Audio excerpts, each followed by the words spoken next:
Saat membuka Musabakoh Tilawatil Quran di Nusa Tenggara Barat, Presiden Joko Widodo mengingatkan agar Indonesia bisa menjadi model untuk pembangunan peradaban dan kemajuan Islam di dunia.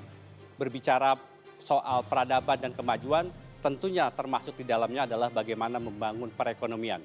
Bagaimana Indonesia ke depan mampu membangun ekonomi yang lebih inklusif, yang bisa mengajak semua orang bisa memanfaatkan dan meraih kemajuan itu.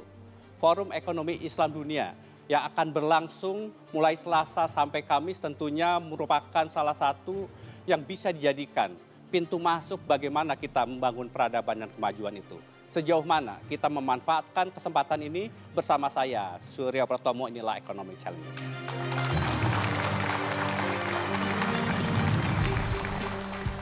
Dan seperti biasa, saya ditemani oleh rekan saya, Leo Nasamosir. Leo, kita berbicara isu yang sangat khusus kali ini. Ya. Bagaimana kita membahas Forum Ekonomi Islam Dunia yang untuk kedua kalinya diselenggarakan di Indonesia. Betul, Siapa Mas saja tamu kita malam hari ini, Leo? Ya, Mas Tommy dan pemirsa, malam ini kita mendapat kehormatan ada 4 narasumber yang akan membahas sama kita apa itu World Islamic Economic Forum 2016. Yang pertama adalah pendiri dari World Islamic Economic Forum, Tun Musa Hitam. Pak Musa, selamat malam. Kemudian telah hadir juga bersama kita Menteri Keuangan Republik Indonesia, Sri Mulyani Indrawati. Bu Sri Mulyani, selamat malam. Ketua Umum Ikatan Ahli Ekonomi Islam yang juga Menteri Perencanaan Pembangunan Nasional Kepala Bappenas, Bambang Sumantri Brojonegoro. Pak Bambang, selamat malam. Dan Kepala Badan Ekonomi Kreatif, Triawan Munaf. Mas Triawan, selamat malam. Itu Mas Tommy yang akan membahas bersama-sama kita apa yang bisa kita peroleh manfaat dari WIF 2016. Baik, Leo, nanti coba kita dalamin. Namun sebelum kita mulai diskusi, mari kita lihat tayangan berikut ini.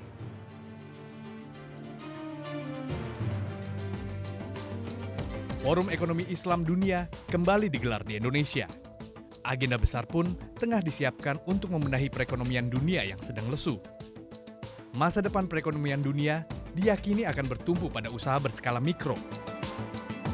Selain memberikan kontribusi terhadap pertumbuhan, usaha mikro diklaim sebagai sektor yang berdaya tahan terhadap krisis. Begitu pula di Indonesia, UMKM telah menjadi juru selamat dari berbagai krisis, sekaligus salah satu kunci pertumbuhan ekonomi nasional. Namun, meskipun ekonomi Indonesia didominasi UMKM, akses pembiayaan masih saja menjadi kendala. Tak jarang, UMKM tidak dapat berkembang hanya karena terkendala akses pembiayaan.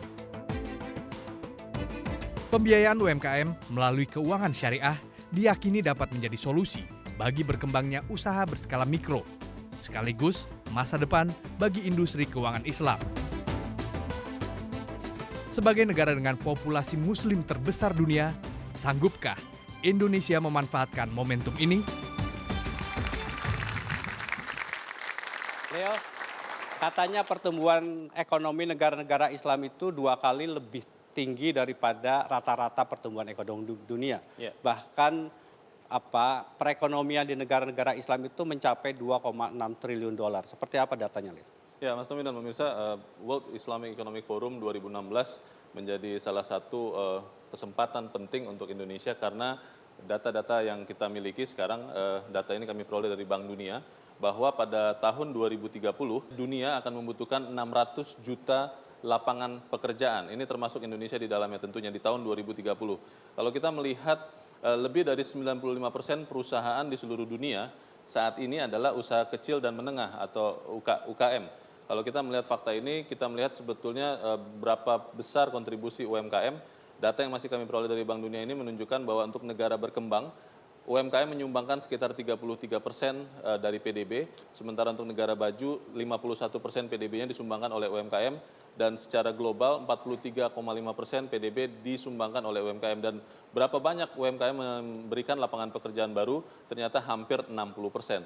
Kita melihat lagi ada gap pembiayaan UMKM di negara berkembang, termasuk Indonesia tentunya, yang hingga saat ini mencapai sekitar 2,7 triliun dolar. Ini kebutuhan pembiayaan yang sangat besar yang belum bisa terpenuhi. Kita melihat bagaimana kredit gap di usaha-usaha mikro, kecil dan menengah di Indonesia kalau kita melihat dari sekitar 41 juta perusahaan ternyata ada kebutuhan pembiayaan sekitar 28 miliar dolar yang belum bisa terpenuhi.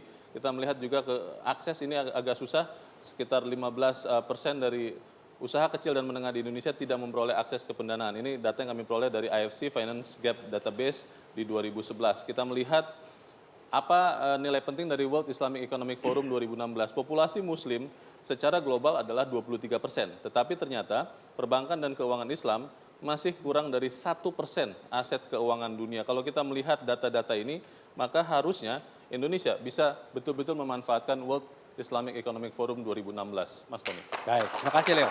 Saya ingin memulai dari Tun Musa. Tun Musa, kalau kita melihat tema yang diambil dalam pertemuan forum kali ini adalah Decentralizing Growth, Empowering Future Business. Apa sebetulnya yang dicapai dari pertemuan ini, Pak?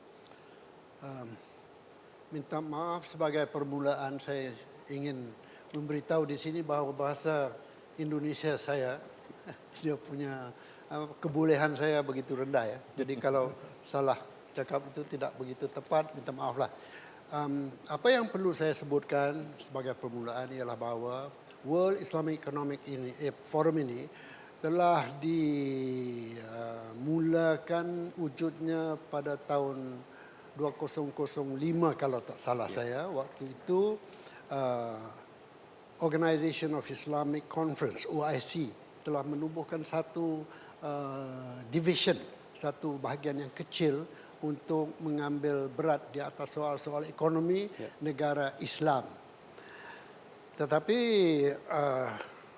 eksperimen itu tidak begitu berjaya oleh sebab di dalam jangka masa ada perbicaraan ataupun ada conference, selalu ada pertelengkahan. Karena pertelengkahan ini telah disebabkan oleh terlampau banyak perkara-perkara yang ada hubung kait dengan agama dan politik termasuk. Jadi sudah jadi kontroversi, akhirnya berpecah belah. Maka berasas kepada keinsafan di atas kekurangan di dalam apa yang kita coba waktu itu. Itulah sebabnya maka World Islamic Economic Forum ditubuhkan dan kita coba sedaya upaya sebagai satu satu rule, sebagai satu syarat. Kalau seseorang ataupun suatu kumpulan itu mau mengambil bahagian di dalam World Islamic Economic Forum, kita ditegah untuk menyebutkan agama ataupun politik. Bukan kerana kita anti. Kalau hendak membicara soal itu, pergilah ke mana-mana institusi yang boleh memberi kesempatan dalam agama atau politik. Alhamdulillah nampaknya eksperimen itu sudah berjaya oleh sebab di dalam jangka masa yang begitu pendek kita bermula mengadakan rapat atau conference di Kuala Lumpur pada tahun 2005 cuma 400 businessmen saja yang datang. Kalau sekarang ini temanya dimaksudkan untuk apa? Ya, sekarang di Indonesia misalnya sudah hari ini kita telah mengira partisipannya ialah dekat-dekat 3.000. 3.000. 2/3 daripadanya luar negeri yang sudah ada di Jakarta. Ya. Jadi soal tema yang telah dipilih itu, saya pikir sesuai dengan apa yang dirancang di Indonesia. Seperti kita tahu di Indonesia ini pihak kerajaan atau pihak pemerintah sudah launch satu program ekonomi yang begitu ambitious. Dan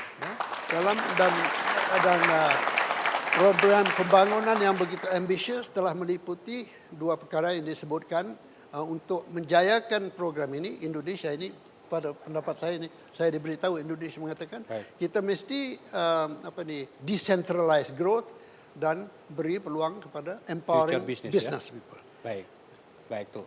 Pak Bu Sri Mulyani, lalu untuk Indonesia sendiri apa manfaat pertemuan ini dan apa yang bisa kita ambil, Bu Sri Mulyani? Pertama, Indonesia sebagai negara yang memiliki populasi besar dan mayoritas adalah penduduknya adalah Muslim.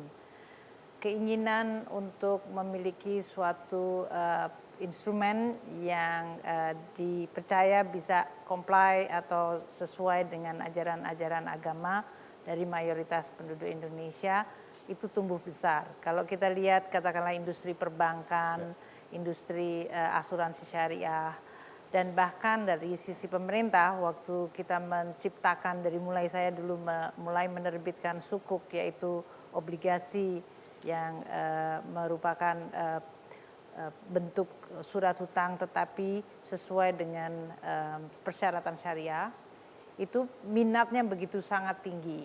Itu menunjukkan bahwa di dalam masyarakat ada potensi untuk meminta adanya suatu sistem yang berbasis pada syariah yang bisa membuat mereka turut berpartisipasi dalam ekonomi. Kedua, sesuai dengan temanya Decentralizing Economy and Empowering Future Business, itu sangat sesuai untuk negara sebesar Indonesia. Karena Indonesia dari sisi politik, fiskal maupun dari sisi ekonomi kita telah memberikan banyak sekali otonomi kepada daerah. Dan sebetulnya transfer dari anggaran atau sumber daya ke daerah itu cukup besar. Jadi sumber-sumber ekonomi di daerah itu begitu sangat besarnya. Jadi kuncinya nanti ada di daerah dan juga di kalangan dunia usaha. Betul. Yang ketiga, empowering future business itu berhubungan dengan ide bagaimana dan sesuai dengan tujuan pemerintah di bawah Presiden Jokowi adalah bagaimana meng-create job based on productivity dan kreativitas. Dan ini berarti menginginkan adanya terutama tadi disebutkan small medium enterprises yang merupakan pelaku ekonomi terbanyak dari sisi jumlah, namun tadi akses finansial maupun dari sisi kemampuan untuk meng-create environment, lingkungan untuk berusaha masih harus terus diupayakan dan diperbaiki. Saya rasa ini akan menjadi tema yang sangat cocok dengan kebutuhan Indonesia hari ini, terutama pada saat kita perlu untuk meng-create tenaga kesempatan kerja yang makin banyak, menjaga pertumbuhan ekonomi, dan memperbaiki penurunkan kesenjangan. Karena ini sangat penting sekali di dalam perekonomian Indonesia, ekonomi inklusif yang disebutkan oleh Mas Tom. Baik. Nanti coba akan kita dalami lagi. Tadi dikatakan pentingnya produktivitas dan kemudian bagaimana channeling termasuk sistem keuangan. Nanti saya ingin tanya pada Pak Bambang bagaimana kita Asosiasi Ekonomi Islam bisa menggerakkan itu dan kemudian tentu ke Pak Triawan Munaf untuk menjelaskan bagaimana kemudian teman-teman kalangan anak muda dan dunia usaha memanfaatkan peluang ini. Kita harus jeda terlebih dahulu, jangan kemana-mana, tetaplah di Ekonomi Channel.